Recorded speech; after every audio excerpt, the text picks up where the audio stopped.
Chào các bạn, hy vọng mọi người đều có thể nghe thấy tôi nói. Đầu tiên, tôi rất vinh dự được đứng chung sân khấu với các thành viên tham gia hội thảo để nói về chủ đề rất thú vị này.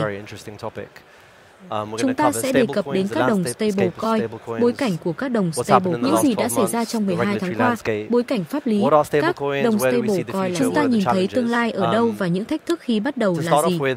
Xin chào tất cả những người đang theo dõi. Tên tôi là Rizwan Pabani, Giám đốc quan hệ đối tác tại các đàn. Tôi sẽ để những người tham gia hội thảo tự giới thiệu trước. Các bạn có thể giới thiệu một chút về bản thân, sau đó chúng ta sẽ đến với một số câu hỏi. Hãy bắt đầu với Connie. Xin chào mọi người, tôi là Connie Bloom, đồng sáng lập và giám đốc điều hành của Mesh. Chúng tôi hòa nhập vào thế giới blockchain và phi tập trung. Chúng tôi tiếp tục điều hành một nền tảng đa diện đa mã hóa Việt. Bán hàng chính và hầu hết là các hoạt động thanh toán trên thị trường thứ cấp cũng như quản lý vòng đời của tài sản tài chính. Xin chào, tôi là Matthew Comin. Một trong những người sáng lập dự án đồng stablecoin Mayhem. Chúng tôi đang xây dựng USDM trên cách. Đây là một đồng stablecoin được xây dựng giống như USDC ở khả năng quản lý. Nó được hỗ trợ 1 đến 1 bằng đô la Mỹ trong tài khoản dự trữ. The Charlie 3 Oracle has a direct feed to the reserves and reports them every day on chain, so we can be the most transparent, most assured fiat-backed stablecoin that there is. Charlie 3 Oracle có nguồn cấp dữ liệu trực tiếp đến các khoản dự trữ và báo cáo chúng hàng ngày on-chain. Did you turn it off when you sat down?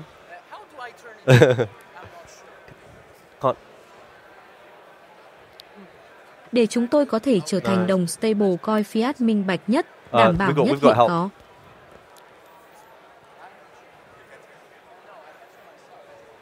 We can't hear you either. Thật tuyệt vời, mic của tôi đang gặp vấn đề. Chúng tôi có mic dự phòng cho bạn. Cảm ơn, cái này tốt hơn nhiều. Okay. Hi, I'm Zygo, known online as Zygo Meb. Here representing mostly Optim Finance on Cardano. The project has seen quite a lot of success so far. MEB, đại diện cho Optim Finance trên Cardano. Dự án đã đạt được khá nhiều thành công. Chúng tôi đã tạo ra hầu hết các hoạt động vay và cho vay vì một tính năng khá độc đáo của stake trên Cardano. Chúng tôi đang tìm cách mở rộng sang một loại dự án mang lại lợi nhuận nhiều hơn. Cảm ơn bạn, thật tuyệt vời. Cảm ơn các đồng stablecoin rất nhiều. Một số người trong chúng ta đã nghe nói về chúng. Vậy chúng là gì? Bạn có thể đã nghe nói về USDC, USDT và tất cả các chuỗi khác nhau mà chúng đang. Nhưng có lẽ tốt hơn là nên bắt đầu bằng việc giải thích chính xác thế nào là một đồng stablecoin. Chúng ta đã nghe nói về token tiền gửi cũng như các từ viết tắt và thuật ngữ khác được sử dụng ngoài kia. Matt, bạn có thể giới thiệu cho chúng tôi biết một chút? Chắc chắn, nói rộng ra, các đồng stablecoin là một token on-chain nhằm đại diện cho giá trị của $1. Bạn có thể đạt được điều đó theo nhiều cách. Bạn có thể thực hiện điều đó theo thuật toán bằng cách có một token stablecoin, sau đó một token nằm bên dưới nó sẽ chịu mọi biến động, hoặc bạn có thể làm điều đó bằng cách ghép tài sản off-chain với giá trị on-chain. Nếu bạn có $1 trong tài khoản ngân hàng, bạn có $1 trong stablecoin là một cặp đồng đều. Bạn có thể đổi giữa hai token. Tôi nghĩ trong cả hai trường hợp, một trong những lợi thế chính là nếu cơ chế ổn định minh bạch và dễ sử dụng, thì bạn sẽ có thể đạt được sự ổn định on-chain chỉ thông qua giao dịch chênh lệch giá. Bạn sẽ có thể thấy giá trị ổn định trên đích hoặc trên sàn giao dịch tập trung, bất kể tài sản có cân bằng hay không. Bạn sẽ có thể đạt được giá trị ổn định đó on-chain. Nó hữu ích theo nhiều cách vì nếu bạn đang lập kế hoạch thuế hoặc nếu bạn đang thực hiện một số khoản thanh toán cho những cá nhân có thể sống ở ngoài khu vực mà bạn có thể gửi tiền gửi ngân hàng thì bạn sẽ có thể gửi bằng đồng stablecoin. Bạn có thể tham gia thanh toán. Bạn có thể tham gia vào nhiều dịch vụ và chức năng trong thế giới thực bằng cách sử dụng stablecoin. Bạn cũng có thể thu hút các cặp giao dịch. Có rất nhiều dự án Cardano phụ thuộc nhiều vào việc ứng dụng blockchain Cardano. Vì vậy, nếu token của họ được giao dịch sau thì mức độ biến động sẽ tăng gấp đôi vì chúng đã tiếp xúc với Cardano trong hoạt động. Họ không chỉ có điều đó mà còn có trao đổi token so với ADA. Vì vậy, họ tăng gấp đôi rủi ro hoặc thực sự giảm thiểu rủi ro. Yeah, and maybe building on from that, so đồng stablecoin sẽ giải quyết vấn đề đó. Có thể dựa trên điều đó, nên chúng ta có tiền được hỗ trợ bằng tiền pháp định, chúng ta có thuật toán. Nhưng Connie, nếu bạn có thể thích và tôi nghĩ Matt đã bắt đầu đề cập đến nó, Nhưng ai là người sử dụng chính của stablecoin? Bạn thấy họ là loại nhà phát triển, người tiêu dùng hay doanh nghiệp. Tại sao chúng ta cần chúng? Tôi nghĩ đồng stablecoin là một trong những tài sản đáng quý nhất mà chúng ta có trong cộng đồng, vì về cơ bản nó phục vụ tất cả mọi người. Bí mật xung quanh stablecoin là nó mang lại tính thanh khoản cho bất kỳ thị trường nào. Cho dù bạn có thực sự sử dụng nó hay không để phát triển và giao dịch, chia sẻ giá trị, chuyển tiền, làm cơ sở cho NFT của bạn, điều rất thú vị về cộng đồng mà chúng tôi phục vụ. Những gì chúng tôi thấy là tác động của việc có một đồng stablecoin chất lượng tốt thực sự nằm trong thế giới thực của bạn tài sản. Bởi vì tài sản trong thế giới thực của bạn cần phải được định giá bằng một số dạng giá trị nói chung. Đây là nơi giao dịch và thế giới để phi tương tác vì bạn cần thể hiện ở một giá trị chất lượng tốt. Nói chung, đó là $1. Giá trị của một cái gì đó là gì? Nếu tôi đưa nó ra thị trường ngày hôm nay và tôi bán nó, giá trị đó là bao nhiêu? Bây giờ khi thế giới hợp đồng gặp thế giới của các token, bạn sẽ đặt $1 vào đó. Hay bạn định nói nó có mệnh giá bằng USDC hay bạn định nói nó có mệnh giá bằng USD? Dù bạn chọn gì, cần phải có giá trị ổn định mà bạn thực sự có thể giao dịch. Ngay cả khi nó không phải là tài sản trong thế giới thực và nó là một dịch vụ, thì đó cũng là thứ để gọi tên dịch vụ hoặc tài sản đó. Đối tượng của stablecoin thực sự ở xa đến mức mặt trời có thể chiếu sáng. Các nhà phát triển, nhà đầu tư, nhà phát hành token, các dự án đang chạy, bạn đặt tên cho nó, sẽ có một thị trường cho các đồng stablecoin. Thật tuyệt vời, chúng ta đều biết chúng có mặt khắp nơi. Về cơ bản, mọi người sẽ sử dụng chúng ở mọi nơi. Có lẽ có rất nhiều khán giả ở đây đang điều hành các giao thức hoặc điều hành các doanh nghiệp đang muốn thâm nhập vào Web 3. Zero, bạn có thể nói một chút về những gì họ nên nghĩ đến khi họ đang suy nghĩ về loại stablecoin nào, hoặc làm cách nào để tích hợp một đồng stablecoin. Điều này có những gì từ góc độ kỹ thuật và kinh doanh. Phần lớn đối với các Dano, vì chúng ta có cộng đồng tuyệt vời tại Summit các Dano, chúng ta cần xem xét các lựa chọn có sẵn của mình ngay bây giờ. Để xây dựng giao thức trên các Dano, thực sự có hai lựa chọn ngay bây giờ, không xem xét tài sản cầu nối và không xem xét mayhem vì các bạn vẫn ra mắt. Two stablecoins. There is JED and there is IUSD. Ở đây tôi sẽ nói đến hai đồng stablecoin là DZ và bắt đầu từ token lớn hơn. USD không thực sự nổi tiếng về việc giữ chốt tốt. Nó có xu hướng có một bản chất khá dễ biến động đối với một đồng stablecoin. Nó có xu hướng dao động trong khoảng từ 92 đến 96 trong những tuần gần đây, tính trên đồng đô. Đây thực sự không phải là thứ mà một giao thức sử dụng stablecoin có thể hoạt động được. Dự án như Liquid Finance đã không quyết định cho phép tài sản thế chấp của USD.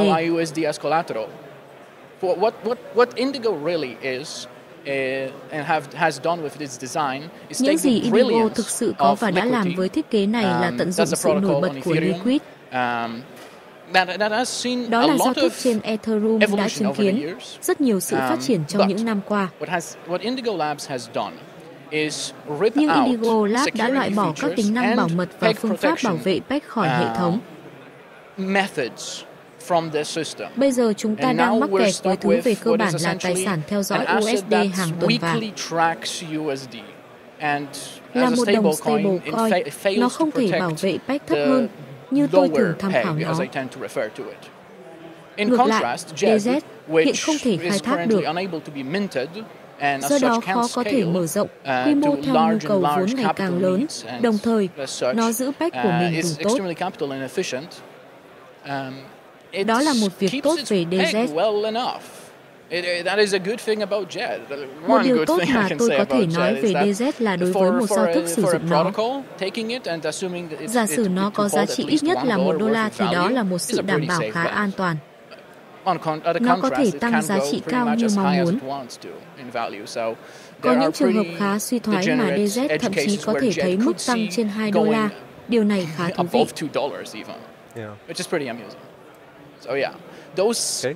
Những đảm bảo về mức độ thay đổi của PEG cuối cùng là sự cân nhắc lớn nhất của giao thức sẵn sàng và xem xét việc tích hợp với một đồng stablecoin. Thứ hai là nó có thể mở rộng quy mô đến mức nào. Như tôi đã minh họa, cả hai giao thức này đều chưa thành công ở một điểm nào đó. Bạn muốn stablecoin của mình ổn định, ghi nhận thật tốt. Cảm ơn bạn. Một trong những điều tôi muốn nói đến là năm ngoái chúng ta đã gặp phải cuộc khủng hoảng ngân hàng khu vực như thế này ở Mỹ. Chúng ta đã chứng kiến SVB, Silvergate sụp đổ. Chúng ta thấy USDC đó thực sự giống như một vấn đề tài chính truyền thống liên quan đến danh mục đầu tư trái phiếu chính phủ. Nhưng nó sẽ rất thú vị, Matt, có thể từ quan điểm của bạn, bởi vì tôi biết bạn cũng sống ở Hoa Kỳ. Điều đó có ý nghĩa gì đối với bạn khi bạn xây dựng đồng stablecoin được hỗ trợ bởi tiền pháp định? Bạn nghĩ sao? Nó ảnh hưởng đến bối cảnh pháp lý hoặc cộng đồng những người muốn sử dụng stablecoin. Tôi nghĩ bạn đã hoàn toàn đúng khi nói rằng sự thất bại của các ngân hàng thùng, lỗ Silicon, Silvergate và Signature, tất cả những thất bại đó không phải chúng là do quản lý sai tài sản và nợ của ngân hàng. Nhưng điều họ thực sự làm lộ ra là thực tế khi bạn xây dựng một đồng stablecoin và đầu tư số tiền thu được từ đồng stablecoin đó, bạn cần phải hết sức thận trọng về các loại rủi ro mà bạn đang gặp phải với danh mục đầu tư đó. Một điều mà USDC hoặc Circle đã làm với USDC là họ đã đầu tư quá nhiều tiền vào mỗi ngân hàng đó. Họ đầu tư quá nhiều tiền mặt vào các ngân hàng này với kỳ vọng rằng họ có thể rút tiền ra, nhưng họ đã không làm vậy. Không nhất thiết phải mong đợi rằng bản thân ngân hàng sẽ thất bại. Bây giờ, may mắn thay, do một số thay đổi vào phút cuối với FDIC, không ai bị mất tiền tại ngân. Hàng thung lũng Silicon và hai ngân hàng còn lại đã phá sản bởi vì FDIC không chỉ đến để giải cứu. Có người gửi tiền được bảo hiểm nhưng mà còn cả những người không được bảo hiểm. Because the FDIC came in to rescue not only the insured depositors but also the uninsured. And so USDC then regained its peg and did sau have all đó of đã the lấy assets lại that được it mức had chốt của deployed mình at và those đã banks lấy lại được tất regained. cả tài sản mà họ đã triển khai tại các ngân hàng đó. Nhưng những gì nó làm là khi ai đó từ ngoài hệ sinh thái nhìn thấy một sự kiện xảy ra liền kề với blockchain, giống như sự thất bại của các ngân hàng này. Nếu bạn ở một ngân hàng khác và bạn không hiểu công nghệ, bạn sẽ không hiểu cách các token này hoạt động, bạn không hiểu cơ chế thực tế của tất cả chúng. Bạn có thể nghĩ rằng bạn cũng có thể gặp rủi ro nếu bạn trở thành ngân hàng cho một đồng stablecoin. Điều đó đã tạo ra các rào cản đối với tất cả các đối tác tiền pháp định mà. Chúng tôi đã thành lập vào thời điểm đó vì chúng tôi đang xem xét Silvergate. Chúng tôi xem ngân hàng thung lũng Silicon là đối tác của USDM. Họ rất hợp tác với các đường dây tiền pháp định và thực hiện công nghệ của ngân hàng. Nhưng chúng sẽ không phải là rủi ro tín dụng tốt đối với chúng tôi với tư cách là đối tác. Chúng tôi rất may mắn khi họ đã thất bại trước khi chúng tôi có thể ra mắt, nhưng đó là một trong những ngân hàng liên quan đến crypto đã thất bại. Vì vậy bây giờ mọi ngân hàng và chủ ngân hàng khác đều không hiểu, thậm chí không ai trong ngành dịch vụ tài chính biết đến hoặc quan tâm một chút để tìm hiểu về ngành này. Nếu bạn tìm thấy ai đó làm việc trong lĩnh vực tài chính truyền thống tìm hiểu về ngành này, thì đó sẽ sớm là một người rất có giá trị. Đó là những trường hợp rất hiếm khi bạn không hiểu hệ sinh thái. Bạn sẽ sợ hãi một cách tự nhiên. Do đó, toàn bộ hệ thống tiền pháp định đã được rút khỏi crypto. Tôi nghĩ chúng ta đã thấy điều đó ở rất nhiều token layer 1 khác. Vì vậy, Bitcoin, Ethereum, ADA và các token khác nhau cuối cùng đã mất rất nhiều giá trị do phía ngân hàng rút lui khỏi lĩnh vực này. Vì toàn bộ sự việc đó, bạn có cảm thấy lĩnh vực này bây giờ đã ở một nơi tốt hơn không? Đặc biệt, một trong những điều tôi đã đọc, có dự luật mới về stablecoin ở Hoa Kỳ và nhiều phần khác của luật sắp hoàn thiện cho Web 3. Bây giờ bạn có thấy điều này không? Liệu chúng ta có thể chấp nhận rằng các đồng stablecoin hiện đang thực sự trở thành một phần của thế giới không? Hay bạn vẫn thấy rằng chúng có nguy cơ biến mất vào một thời điểm nào đó? Tôi không nghĩ rằng chúng sẽ biến mất. Tôi nghĩ rằng mối đe dọa chính đối với các đồng stablecoin mà mọi người luôn nói đến là sự nổi lên của CBDC. Thay vì có đô la cho một công ty cá nhân phát hành chúng, bạn có đô la có được phát hành bởi ngân hàng trên blockchain của bạn. Tôi không biết đó có phải là một phép so sánh chính xác hay không, bởi vì hiện tại chúng ta có một ngân hàng trung ương ở Hoa Kỳ, chúng ta có một ngân hàng trung ương. Ở hầu hết các nước thế giới phục vụ các ngân hàng và chúng ta có các ngân hàng phục vụ người dân. Tôi không nghĩ rằng ngân hàng trung ương, bất chấp các thuyết âm mưu về việc muốn kiểm soát toàn bộ, mọi thứ, lại muốn gửi hàng triệu, hàng trăm triệu hoặc hàng tỷ người vào ngân hàng một cách riêng lẻ. Tôi chỉ không nghĩ họ muốn có thể nói cung cấp dịch vụ ngân hàng bán lẻ. Tôi nghĩ rằng sẽ luôn có lớp stablecoin này giữa CBDC và lớp cơ sở của mọi người. Đó là hy vọng việc xây dựng mê hèn mà nó sẽ mang lại chức năng này cho mọi người trong cộng đồng. Tuyệt vời. Connie, tôi biết chúng ta cũng sẽ nói một chút về CBDC. Bạn có thể cho chúng tôi biết bất cứ điều gì về trải nghiệm của bạn không? Liệu chúng có thành công không? Tôi biết đã có một số ví dụ trên thế giới như Ấn Độ, Trung Quốc. Họ đã nghĩ ra CBDC. Bạn có cảm thấy họ sẽ là kẻ giết chết stablecoin không? Hay bạn nghĩ rằng chúng vẫn sẽ là một trường hợp sử dụng như Matt đã nói? Điều tôi có thể bổ sung vào quan điểm của Matt là khi ai đó tung một đồng stablecoin ra thị trường, họ sẽ rất tập trung vào việc để thuật toán này theo dõi tất cả các tài khoản ngân hàng của họ. Cuối cùng là đường ray ra vào đồng stablecoin của họ. Mà họ quên rằng họ phải quản lý rủi ro tín dụng. Như bạn đã đề cập, các chính sách quản lý rủi ro chất lượng tốt là một phần trong thuật toán của bạn. Cuối cùng, để quản lý đồng stablecoin của bạn một cách hiệu quả, có nghĩa là thị trường stablecoin, một mặt, cần phải trưởng thành hơn. Nó phải trưởng thành để có thể được ứng dụng trên quy mô lớn, nơi các nhà cung cấp thanh khoản lớn như ngân hàng thực sự có thể ứng dụng nó. Vì vậy, có thể có nhiều hơn nữa dòng chảy xảy ra trong những đồng stablecoin đó. Tôi đồng ý với quan điểm của bạn khi nói rằng những đồng stablecoin sẽ vẫn tồn tại, chúng sẽ có nền tảng ở giữa đó. Nhưng tôi nghĩ chúng sẽ có nền tảng lớn hơn nền tảng trung bình vì mọi thị trường tốt đều có sự cạnh tranh trong đó. Đó chính là ý nghĩa của việc có một thị trường thanh khoản và công bằng. Sẽ luôn có chỗ cho đồng stablecoin vì không phải ai cũng thực sự muốn chấp nhận rủi ro của ngân hàng trung ương. Tôi sẽ cho bạn một ví dụ ở đây về việc điều này thực sự trở nên rất thực tế vì tôi nghĩ rất nhiều người trong khán giả đến từ các quốc gia như Hoa Kỳ mà chúng tôi hiện đang ở Liên minh châu Âu và từ Hoa Kỳ. Nếu tôi có thể đưa ra một ví dụ trước mặt bạn về một quốc gia châu Phi nơi họ thực sự không có niềm tin vào ngành ngân hàng, rất có thể là tiền tệ kỹ thuật số của ngân hàng trung ương, hoặc ngân hàng trung ương của bạn vì bạn thực sự không thể đầu tư vào bán lẻ của mình, trái phiếu chính. Phủ ở các quốc gia này hoặc quản trị của bạn ở mức ổn định, được cho là tài sản không rủi ro của bạn. Cả hai bạn vừa đề cập rằng một trong những rủi ro xảy ra trong cuộc khủng hoảng USDC là họ đã không quản lý cơ sở tài sản chất lượng tốt đó một cách hiệu quả. Bây giờ hãy tưởng tượng bạn đang ở một quốc gia mà phần lớn dự trữ của bạn dựa vào việc ngân hàng trung ương phát hành trái phiếu chính phủ có chất lượng tốt. Những trái phiếu chính phủ này bắt đầu vỡ nợ. Điều gì sẽ xảy ra với token kỹ thuật số của ngân hàng trung ương? Bởi vì token kỹ thuật số của ngân hàng trung ương đó trở thành một phần trong việc quản lý chính sách tiền tệ của bạn, và nó trở thành một phần của lưu thông tiền tệ của bạn. Những thứ tương tự luôn có mối liên hệ với nhau.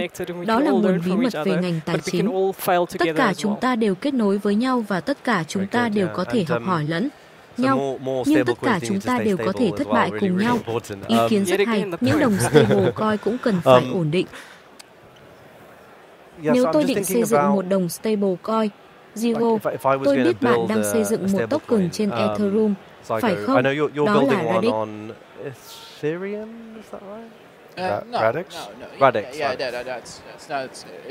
Nó có trên Ethereum. Chúng tôi cũng đang xây dựng một hoặc có thể là nhiều hơn một trên Cardano. Câu hỏi của tôi là về dự trữ. Tôi biết một trong những điều quan trọng về stablecoin và CBDC là loại bằng chứng về dự trữ. Tôi nghĩ một trong những điều tốt nhất về blockchain là tính minh bạch bạn có được từ việc có thể chứng minh điều gì đó và rất minh bạch về mọi thứ ở đâu. Bạn có thể nói một chút về tầm quan trọng của điều đó, cơ chế hoạt động tiềm năng của nó trong một số giải pháp mà bạn đang xem xét.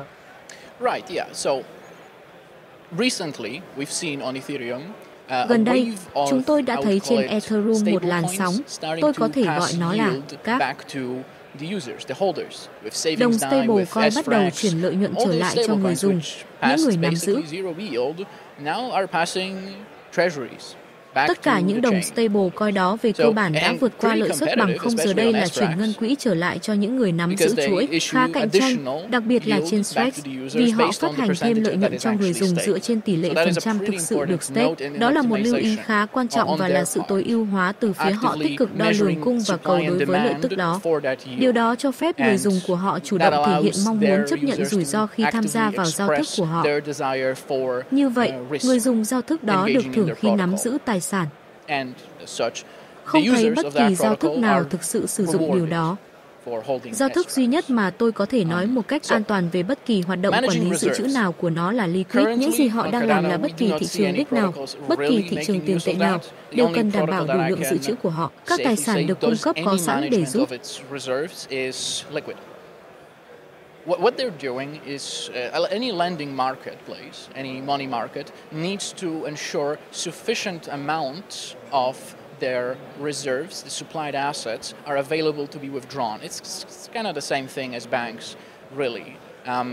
With alpha-like types, such as liquid, you have a floating rate dependent on the percentage of the supplied assets that are borrowed.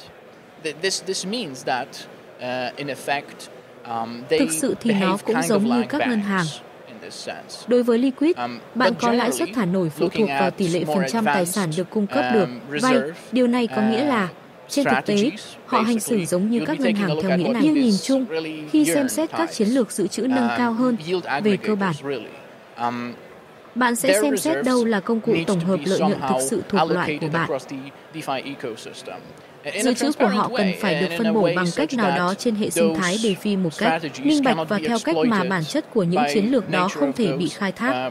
Nó cực kỳ cởi mở về những gì họ đang làm và có quy mô cực kỳ lớn. Đối với bất kỳ chiến lược nào mà giao thức ứng dụng, họ cần có thể nói tự tin rằng không chỉ họ có thể mở rộng quy mô mà cả chiến lược của họ cũng không bị thất bại khi đạt đến kích thước đủ. Đó là trường hợp. Bạn có thể tranh luận với Luna, một khi đã trở nên quá lớn, họ đã thất bại và không có cách nào lục lọi túi của các nhà đầu tư để lấy lại. Ở một quy mô nhất định, một số ý tưởng nhất định sẽ thất bại. Despite high capital efficiency on the UST, not the US Treasuries, the Terra Luna, yes, it's the same. It's incredibly funny that that's the same word. Mặc dù hiệu quả sử dụng vốn cao ở Hoa Kỳ, không phải ngân quỹ Hoa Kỳ, Terra Luna giống nhau. Thật thú vị khi cùng một từ được sử dụng cho cả hai, không báo hiệu điều gì.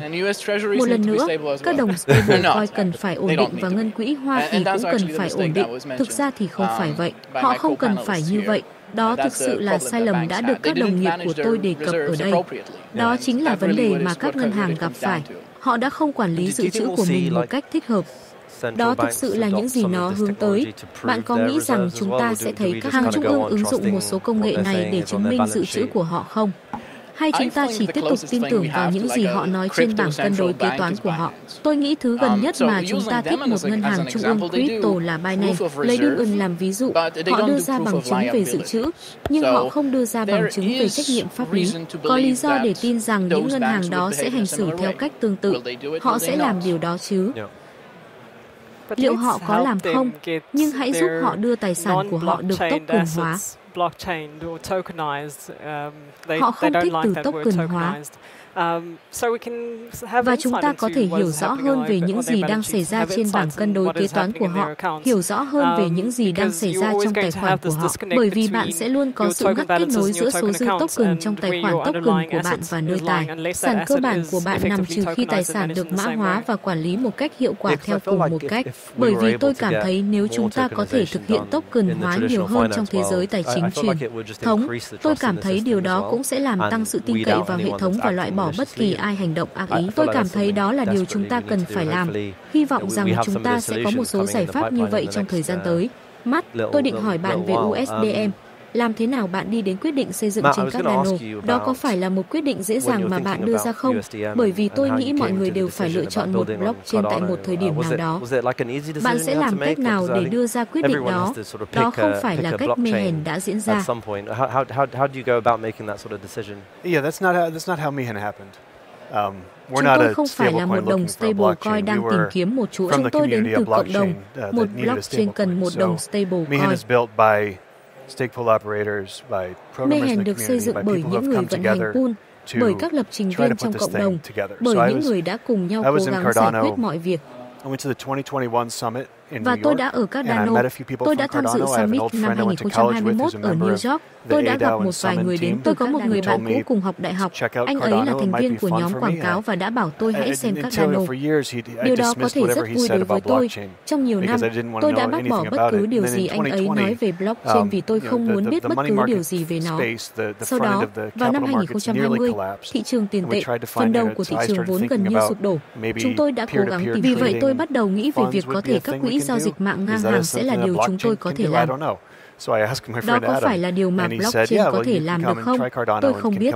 Tôi đã hỏi người bạn Adam của tôi và anh ấy nói, bạn có thể đến dùng thử Cardano. Tôi đã đến Summit và tìm hiểu thêm về nó. Cuối cùng, tôi đã ghi chú và thực hiện một số NFT và biến vợ tôi thành một nhà văn. Chúng tôi đã xuất bản mọi chương trong cuốn sách của cô ấy dưới dạng NFT mỗi tuần khi cô ấy viết nó. Điều đó khiến tôi quan tâm đến chuỗi. Khi tôi thảo luận với cộng đồng, họ nói, có DZ sắp ra mắt, nó sẽ là một đồng. Stablecoin tuyệt vời, đó là một cấu trúc khá mạnh mẽ khi nói đến sự tồn tại, an toàn, nhưng nó cũng có những giới hạn và vấn đề. Tôi đã nói, đó không phải là con đường để đi. Không có tham số dựa trên phương sai, không có gì để khuyến khích sen được min nhiều hơn, không có gì ngoài đó có thể làm cho việc này thực sự hiệu quả. Vì vậy chúng ta có thể nhìn vào cái gì khác. Thế là tôi bắt đầu nghĩ về nó. Tôi đã đề xuất với chủ của mình rằng chúng tôi nên tung ra một đồng stablecoin trên Cardano. Họ không quan tâm. Họ nói nếu bạn muốn làm một cái, hãy tiếp tục đi. Chúng tôi sẽ để bạn yên. Đó là cách chúng tôi tạo ra USD. Thực sự là vì nhu cầu của cộng đồng mà cộng đồng đã đến với nhau. Nếu bạn nhìn vào Cardano, bạn nhìn quanh phòng, bạn sẽ biết hầu hết các dự án mà mọi người sử dụng hàng ngày đều là của cộng đồng. Các đơn vị sáng lập đã làm rất tốt việc thúc đẩy các cá nhân từ cộng đồng và xây dựng những thứ thiết yếu. Nhưng khi nói đến những thứ mà bạn và tôi sử dụng hàng ngày on-chain, tất cả đều đến từ cộng đồng. Ví Ether của tôi, ví Vesper của tôi, token bồ sĩ của tôi, các sàn giao dịch của tôi, Vestor, Inmaker, Charlie 3 Oracle, tất cả những thứ đến từ cộng đồng đều có xu hướng. Tôi nghĩ đó thực sự là nơi Mỹ hèn đang hướng tới. Đó là nơi chúng tôi đến, thay vì là một dự án đang tìm kiếm cho một blockchain. Một blockchain cần một đồng stable. Đó là lý do cho điều này được tạo ra. Đó là một câu trả lời hay. Tôi nghĩ bạn hoàn toàn đúng. Cộng đồng là cách chúng ta sẽ thực sự thúc đẩy sự thay đổi trên thế giới mà chúng ta muốn thấy. Tôi biết chúng ta có Connie đến từ Mesh. Các bạn cũng đang xây dựng một số thứ tuyệt vời. Connie, bạn có thể nói một chút về một số thứ bạn đang xây dựng, bởi vì tôi nghĩ sẽ thật tuyệt. Khi nói một chút về lý do tại sao các đồng stablecoin lại quan trọng trong lĩnh vực token hóa, bởi vì đó cũng là một trường hợp sử dụng tuyệt vời và nó thực sự sẽ thay đổi, cũng thúc đẩy những điều nên làm trong thế giới truyền thống. Tôi nghĩ khi bạn bước vào phòng, sẽ có rất nhiều người trình bày về nền tảng, thị trường và sàn giao dịch.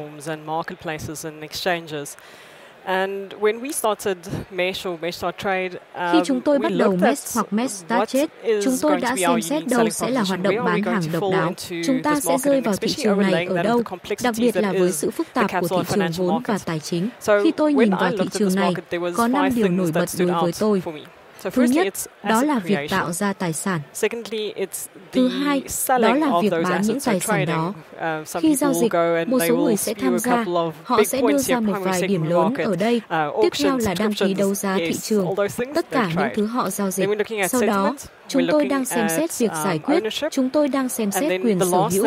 Điều cuối cùng là quản lý vòng đời. Tất cả tài sản mà chúng tôi tham gia đều là tài sản tài chính phức tạp. Chúng tôi đang xem xét mọi thứ từ trái phiếu đến cổ phiếu ưu đãi cho đến cấu trúc cánh bướm quyền chọn kỳ lạ. Chúng tôi nghĩ rằng cộng đồng blockchain đã nghĩ ra những cái tên kỳ lạ. Chúng tôi xem xét những tài sản và phát hành chúng, mã hóa chúng, bán chúng trên market, thanh toán chúng on-chain. Sau đó mọi người đều có quyền sở hữu trong tài khoản blockchain của mình. Sau đó chúng tôi phục vụ một cách minh bạch trong vòng đời của chúng. Như tôi đã đề cập lúc đầu, tất cả những tài sản mà chúng tôi đưa ra thị trường, chúng cần phải được định giá bằng thứ gì đó. Chúng cần được đánh giá, nhưng chúng không chỉ được đánh giá một lần. Chúng không phải là tiền tệ, một loại tiền tệ nhận được giá từ loại thị trường FX hoặc giá trị giao dịch hàng ngày đang diễn ra. Nhưng trái phiếu, vốn cổ phần được định giá theo một cách hơi khác. Có cung và cầu, nhưng cũng có giá trị thực của những tài sản đó. Chúng tôi có mệnh giá bằng một loại tiền tệ. Đây chính là điểm thú vị vì thế giới hợp đồng truyền thống hiện đang va chạm với thế giới hợp đồng thông minh. Thật khó để giải thích cho ai đó rằng hợp đồng thông minh thực sự không phải là đại diện pháp lý cho tài sản đó. Tôi xin lỗi nếu tôi tác động đến ai đó ở đây. Bạn có thể tranh luận với tôi rằng bạn có thể lập trình mọi thứ xảy ra trong một hợp đồng thông minh. Điều đó không đúng khi bạn bắt đầu rơi vào tình huống như vỡ nợ. Bạn cũng không thể lập trình trong cơ quan con người. Đây là lúc thế giới của chúng ta bắt đầu va chạm. Chúng tôi bán một tài sản bằng stablecoin. Chúng tôi thực hiện bàn giao và thanh toán cho đồng stable. Nhưng bây giờ chúng ta cũng phải đối mặt với thế giới của những gì xảy ra trong hợp đồng thực tế. Làm thế nào để chúng ta đánh giá điều gì sẽ xảy ra nếu MES rơi ra khỏi bức tranh? Điều gì sẽ xảy ra nếu đồng stablecoin đó rơi ra khỏi bức tranh? Điều gì sẽ xảy ra nếu token rơi ra khỏi bức tranh? Chúng ta cần kiểm soát những yếu tố đó hoặc ít nhất là cho nhà đầu tư một lối thoát hay cách giải quyết. Vấn đề này vì họ vẫn đứng cùng hàng ngũ với các chủ nợ và con nợ còn lại về tài sản của công ty đó. Nó không là giao dịch, mà còn là định giá. Sau đó là quyền sở hữu liên tục đối với những tài sản đó. Sau đó, giả sử nó vượt ra ngoài thế giới của MES. Điều gì sẽ xảy ra nếu tôi vẫn còn một ngân quỹ USD hiện có trên một token như trên MES? Nó giao dịch bằng USDC. Nhưng nếu tôi mang nó đến phần còn lại của cộng đồng các Dano thì tại sao nó vẫn không thể giao dịch bằng đồng stablecoin của bạn? Cùng một loại stablecoin được hỗ trợ bằng tiền tệ. Vậy làm thế nào chúng ta có thể khiến những thế giới này thảo luận với nhau? Làm thế nào chúng ta vẫn có thể làm cho những tư tưởng này thảo luận với nhau và những định giá này thảo luận với nhau? Đây là một số vấn đề cốt lõi mà chúng tôi đang xem xét và suy nghĩ. Mặc dù chúng tôi chỉ mã hóa tài sản, nhưng chúng tôi cũng đang phải đối mặt với những báo cáo vấn đề này bởi vì chúng tôi không chỉ giao dịch với ngân hàng và người quản lý tài sản. Cuối cùng thì chúng ta cũng đang xử lý tiền của mọi người. Nếu tôi là một nhà đầu tư bán lẻ bình thường, tôi cũng muốn có một số câu trả lời và một số biện pháp bảo vệ. Chúng tôi hy vọng rằng phần còn lại của cộng đồng các Dano cũng có thể cùng chúng tôi giải quyết một số vấn đề này vì đây không là một bên duy nhất. Như bạn đã đề cập, đó là sự khuyến khích dựa vào cộng đồng để thúc đẩy thị trường này phát triển hoàn toàn. Tôi có cảm giác như chúng ta sẽ ở trong khu vực kết hợp này trong một thời gian, nơi bạn có loại cơ sở hạ tầng, thị trường truyền thống với người giám sát và tất cả các trung gian. Họ có cho tất cả các loại chứng khoán. Sau đó, tôi cảm thấy như hiện tại, chúng tôi đang cố gắng dành chút thời gian để cố gắng tái tạo chuỗi đó. Bạn sẽ có được một số tính minh bạch, quản trị và những thứ mà chúng tôi cũng mang lại trong blockchain. Nhưng điều thú vị khi nói một chút về Optim, tôi đoán trong blockchain cũng vậy, bạn cũng có loại giao thức tài. Chính phi tập trung hoàn toàn mà không nhất thiết phải dựa vào tài sản truyền thống, và chúng gần như giống như vậy. Bạn có thể nói một chút về Optim và DeFi hoạt động như thế nào với các đồng stablecoin? Nó hoạt động khá tốt. Trên thực tế, nó hoạt động rất tốt. Thực sự, không có chúng, nó hầu như không hoạt động. Loại sản phẩm thúc đẩy DeFi phát triển là bất kỳ loại phần đính kèm nào với tài sản thực. Chúng ta chỉ thấy sự trỗi dậy của DeFi thông qua một lượng lớn đồng stablecoin được phát hành trên toàn môi trường. Và tôi thực sự mong đợi USDM ra mắt để chúng ta có thể khởi động lại nền kinh tế này. Cuối cùng, ai đó ở cuối chuỗi giao dịch cần giao dịch thành tài sản tham chiếu và tài sản tham chiếu duy nhất mà chúng ta có là USD. Nếu không có bất kỳ tài sản nào ở cuối chuỗi tài sản đó được trao đổi, nó sẽ tan rã. it falls apart. Now we do have something called Bitcoin. Bitcoin is pretty good. Bitcoin is pretty great. Bây giờ, chúng ta có một thứ gọi là Bitcoin.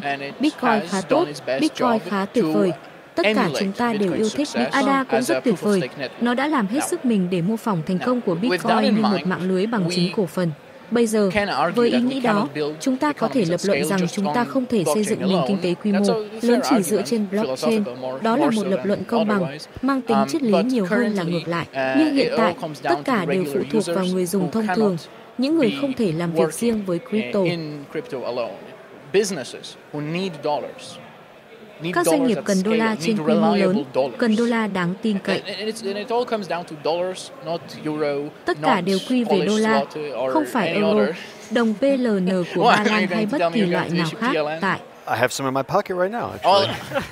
sao bạn lại nói với tôi rằng bạn sẽ phát hành PLN? Thực ra bây giờ tôi có một ít trong túi. Xem này, tôi đã đưa chúng cho bạn. Không, đây là 50 đô la Ba Lan. Giá trị đó tương đương 10 đô la thật. Đô la là thứ quan trọng nhất bởi vì đó là tài sản có tính thanh khoản cao nhất trên thế giới. Tôi nghĩ vậy. Tôi nghĩ rằng đến một lúc nào đó, bạn sẽ gặp phải lớp thịt phải không? Bạn bắt đầu ở layer 2 hoặc layer 1. Cuối cùng bạn đi xuống lớp thịt của con người.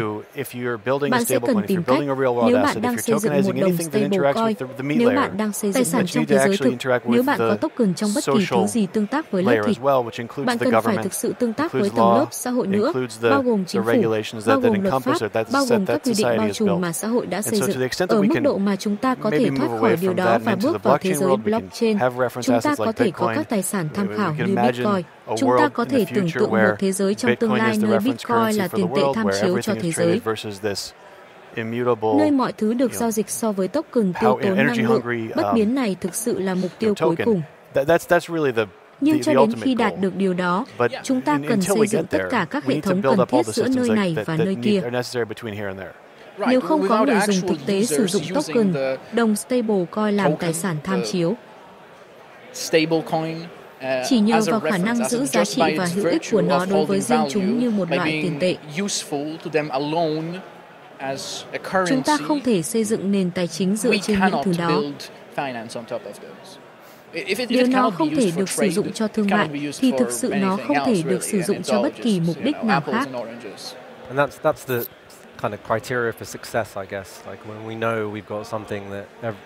Đó là loại về tiêu chí thành công, giống như khi chúng ta biết chúng ta có thứ gì, đó ở khắp mọi nơi, được sử dụng ở mọi nơi như một phương tiện trao đổi giá trị. Chúng ta chỉ còn vài phút nữa, có lẽ nếu tôi có thể đến gặp từng người trong số các bạn và hỏi, các bạn thấy gì là một trong những thách thức của mỗi giai đoạn tiếp theo? Một chút về thách thức lớn mà chúng ta phải vượt qua để biến điều này thành hiện thực.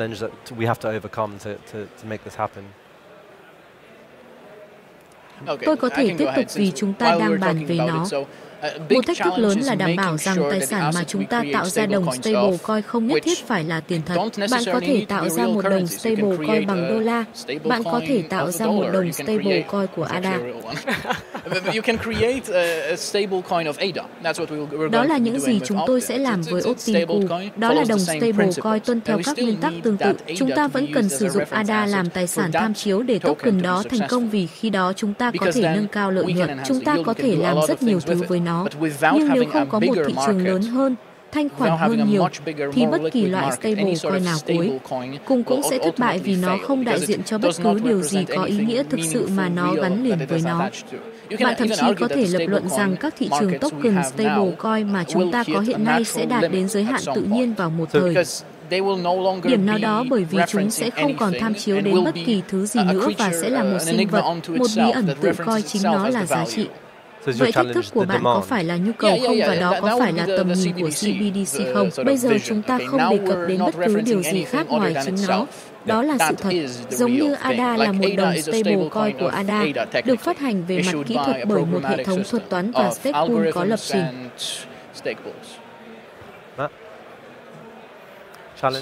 Challenge barriers.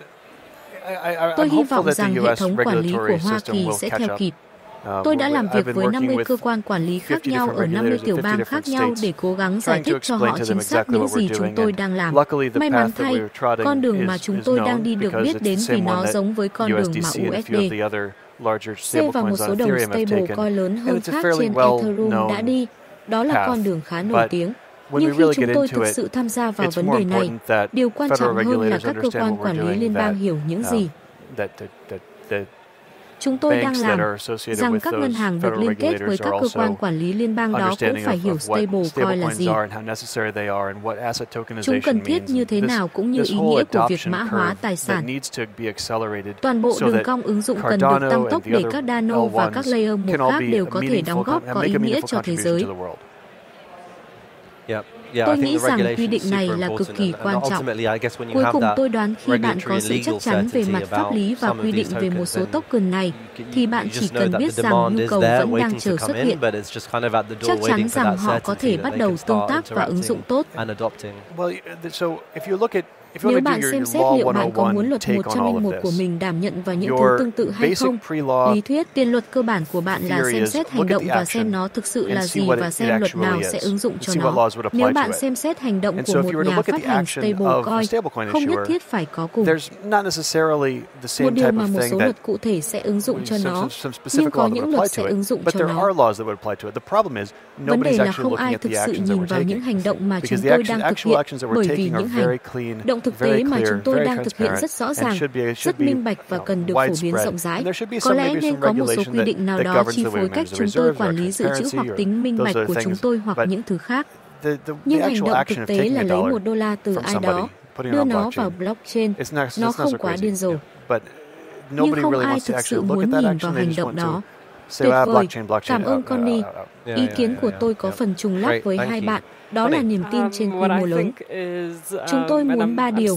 Chúng tôi muốn có những thị trường hoạt động tốt, có tính thanh khoản cao mà nhiều người có thể tương tác. Chúng tôi muốn khả năng tương tác, chứ không chỉ khả năng tương tác của các blockchain là một nơi tốt để bắt đầu.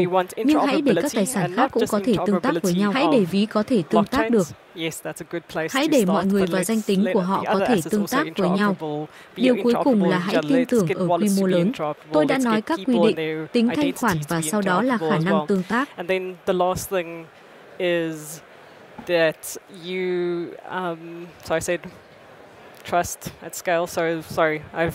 Khi tính thanh khoản bắt đầu thu hẹp khoảng cách giữa niềm tin và khả năng tương tác, chúng ta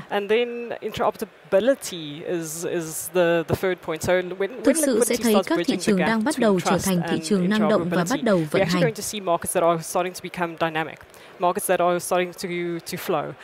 Thị trường mà chúng ta không cần phải tranh cãi xem đâu là tài sản cuối cùng và đâu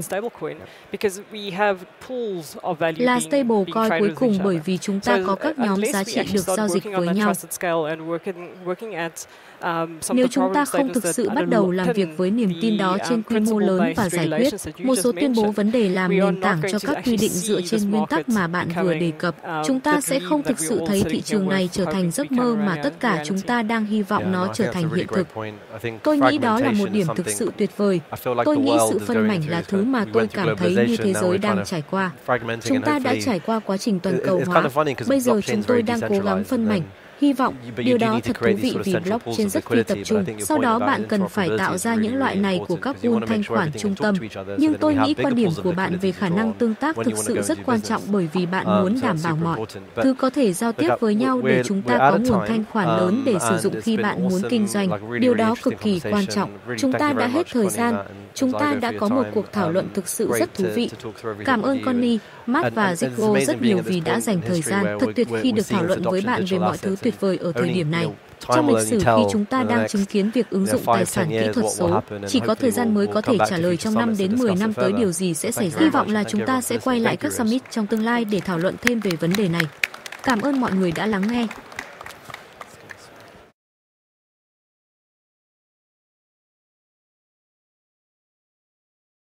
Các bạn vừa nghe xong video được dịch thuật và lồng tiếng bởi nhóm Fimi. Chúc các bạn thu lượm được nhiều kiến thức bổ ích. Cardano.vn xin hẹn gặp lại các bạn tại các video tiếp theo.